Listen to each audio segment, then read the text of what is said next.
My YouTube channel again. So guys, in this video we will see how to disable cloud option in Lovable. So guys, if you want to disable the cloud option in the Lovable AI, so guys, it is very easy. For this guys, first of all you click this drop down menu. After that guys, click the option of settings. In the settings guys, here you find the option of connectors. So basically it is in the left side and this is your connectors. Now you simply click on the option of connectors.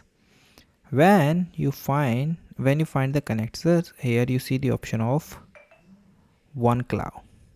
So now you click the option of cloud, simply close it, and here you see enable cloud, enable use of Lovable cloud on your new project. So if you want to turn it off and disable it, so guys, here you click on it and select to never allowed. Okay, this is the first thing. Second thing is guys, if you want to manage some permissions, like it is only read the data, read the analyst, read the security check, so here you can also change the settings by pressing this. It's selected to the never and never allow. Okay, so this is the simple way that you can enable and disable your cloud functionalities, even whole cloud. Okay, so guys, thank you and have a nice day, and guys, subscribe our YouTube channel for the further informations. I hope this video is very helpful for you.